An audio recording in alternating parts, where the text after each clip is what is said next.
Lakadoriba anauba lengakta Kuki Jo MLA ani Cabinet Minister ki Pham Panglaba yai.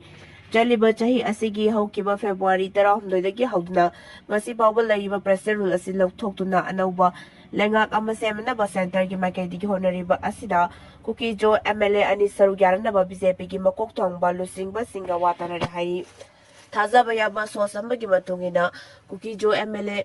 Murshangular Shanate amadi MLA LM Kautena Karigumba Kuki Jo MLA Singa Taliba Legislature Yauba Union Territory demand asidagi handoktuna nauna semgadoriba BJP na lusingba NDA gi lengak asibu sogalabadi Central BJP gi makaidi gi makoi anida Cabinet Minister Pham Lantoklaba yai hairi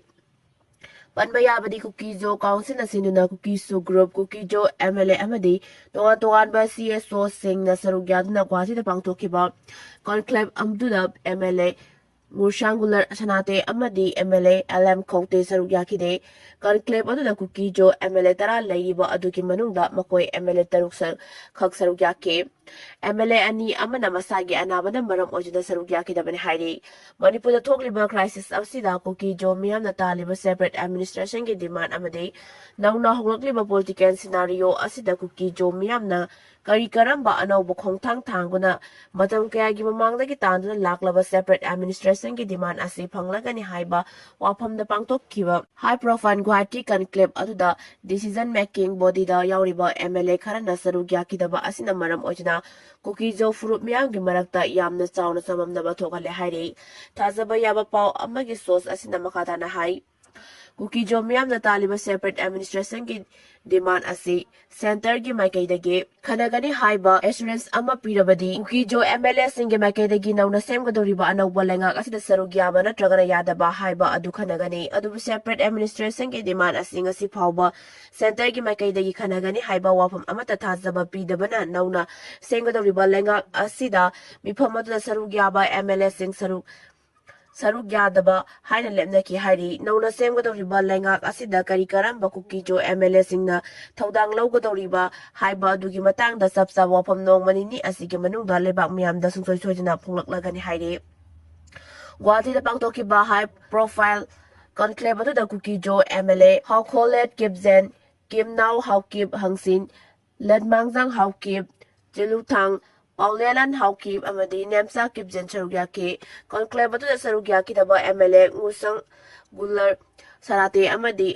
LM Kote Kuki Jo Puruki Miamna Pamnaba influence Oiba Lusing Bani Hairi Lusing Bani Asina Loba political Amadi social decision sing Asi Purup Asigi Miamna Lumna Launay Nauna Sem Kotoriba Lengak Asida Karikumba Lusing Ba Ani Asina Sarugyara Badi Kuki Jo Miamna Taliba political demand Asi Mapangan Sonta Kiba Yai Haina Kuki Jo Purup Miam Gimaraktanung Nang Mapaunari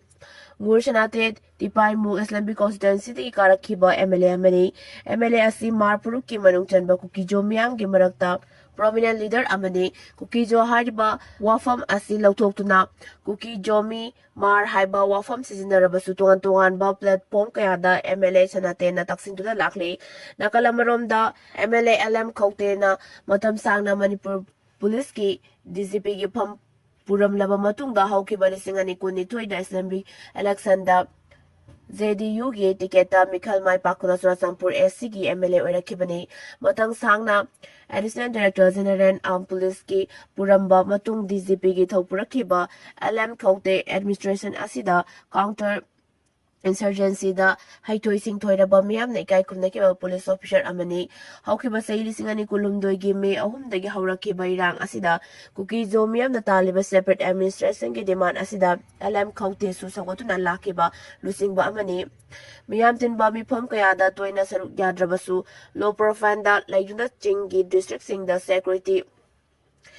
displacement amade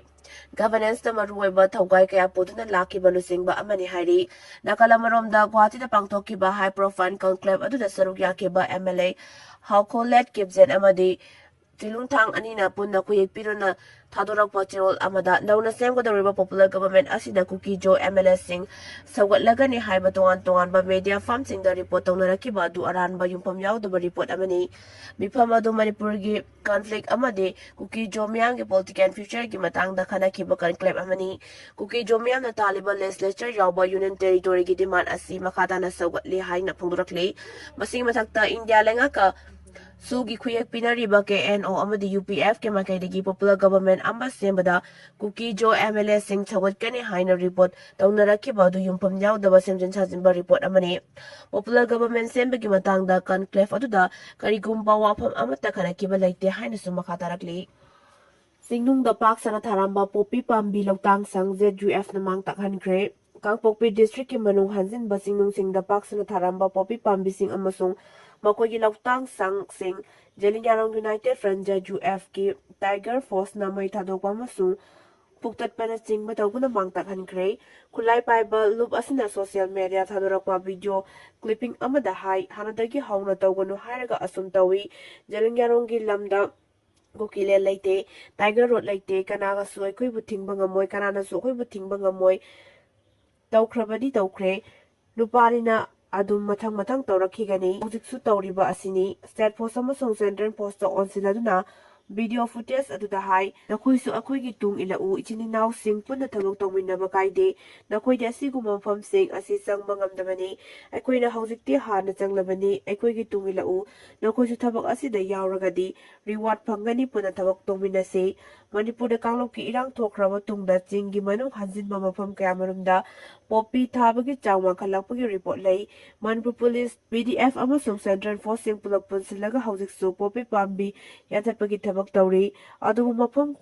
mayam amada tharamba amasung icham chamba micham miyam da changbada kudong sadaba oibana changsiluraga Poppy Pambi yanbada pamdaba thodok kyamarum tholakpa yabana security force singisu tabak su khumang chawsinba ude asigumba tanfom asida JUF na Jelingarong na Kunda ba mafam singda Poppy thaba yaroi haina mangjangona laukthokhiba leikrabani Churachampur ki miyoi sing Imphaldagi flight tongba haure yumdam khemsar security akanba section tharanga loina Churachampur ki miyoi sing Imphal airport tagi flight tonglaga tongan mafam sing zatpa haure haina MLA yumdam khemsar phongdokre Singjamba yumdam leikaida leiba mahaki mayumda pangthokpa thoram amada MLA yumdam khemsan haiki Kanglup animaki miyoi sing kathokasin tawre habigi pok phangle adumoina mamapung phana thajana ba thamdriba maramna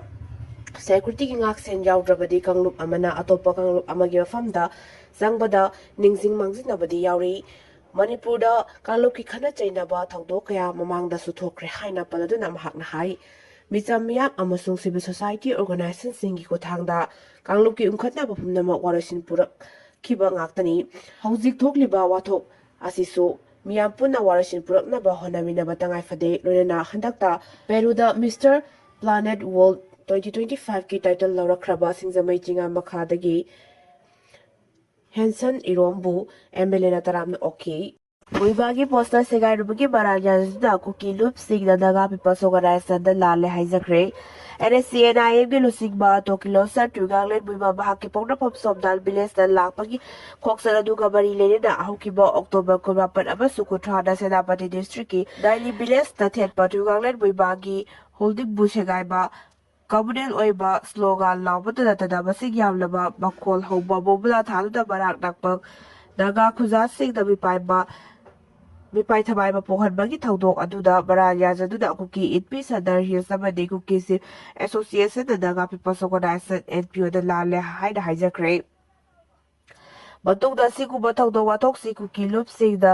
loop sigi maikaidagi makhatana thokhanloi haibada sigba tongan ba warep kya yawba memorandum of understanding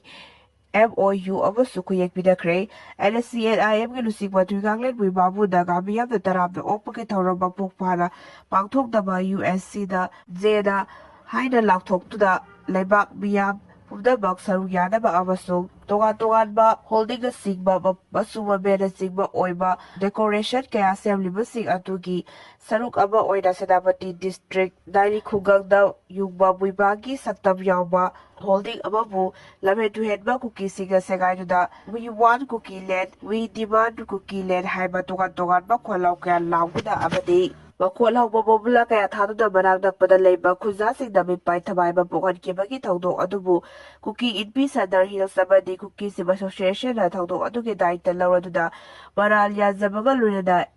NPOꯗ ꯂꯥꯜꯂꯦ ꯍꯥꯏꯅ ꯍꯥꯏꯖꯈꯤꯕꯅꯤ꯫ ꯇꯨꯡꯗ ꯀꯨꯀꯤ ꯏꯟꯄꯤ Sadar hills ꯑꯃꯁꯨꯡ ꯀꯨꯀꯤꯁꯤꯡ ꯑꯦꯁꯣꯁꯤꯌꯦꯁꯟꯒꯤ ꯃꯥꯏꯀꯩꯗꯒꯤ ꯀꯥꯡꯄꯣꯛꯄꯤ district ꯂꯩꯕ ꯃꯈꯣꯏꯅ ꯀꯣꯟꯕ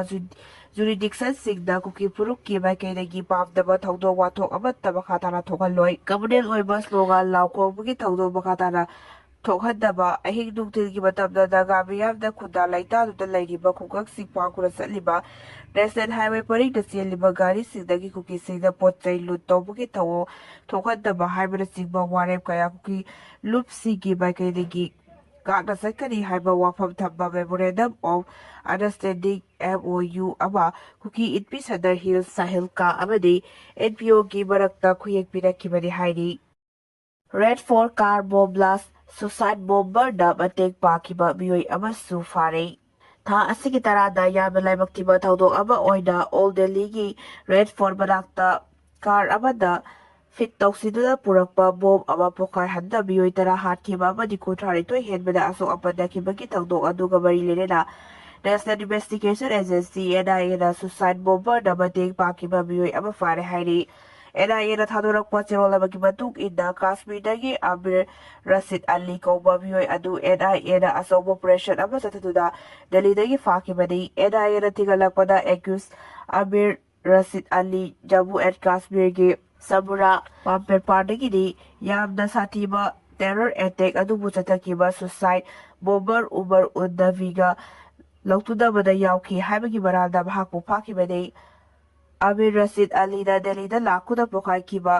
IED ꯌꯥꯎꯕ car ꯑꯗꯨ ꯂꯩꯕꯗ ꯃꯇꯦꯡ ꯄꯥꯡꯈꯤ꯫ NIA ꯅ ꯃꯈꯥ ꯇꯥꯅ ꯊꯤꯖꯤꯟꯕ ꯃꯇꯝꯗ IED ꯌꯥꯎꯕ ꯀꯥꯔ ꯑꯗꯨ ꯊꯧꯗꯨꯅ ꯂꯥꯛꯈꯤꯕ ꯃꯤꯑꯣꯏ ꯑꯗꯨ ꯄꯨꯔꯥꯃꯥꯟ ꯗꯤꯁꯇ꯭ꯔꯤꯛꯇꯒꯤ ꯑꯜ-ꯐꯔꯥ ꯌꯨꯅꯤꯚꯔꯁꯤꯇꯤꯒꯤ general medicine department assistant professor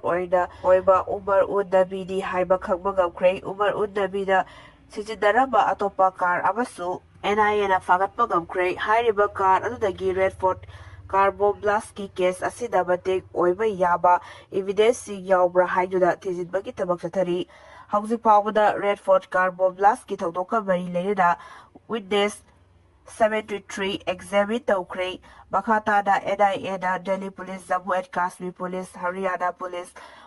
Uttar Pradesh police ꯑꯃꯗꯤ ꯑꯇꯣꯞꯄ ꯑꯦꯖꯦꯟꯁꯤꯁꯤꯡꯒ ꯄꯨꯟꯅ ꯈꯨꯠꯁꯝꯅꯗꯨꯅ ꯇꯦꯔꯔ ꯑꯦꯇꯦꯛ ꯑꯁꯤꯗ ꯑꯇꯣꯞꯄ ꯃꯤꯑꯣꯏꯁꯤꯡ ꯆꯦꯟꯗꯕ ꯂꯩꯔꯤꯕ꯭ꯔꯥ ꯍꯥꯏꯕꯗꯨ ꯀꯨꯞꯅ ꯊꯤꯖꯤꯟꯅꯕꯒꯤ ꯊꯕꯛ ꯆꯠꯊꯔꯤ ꯍꯥꯏꯅꯁꯨ ꯐꯣꯡꯗꯣꯔꯛꯂꯤ꯫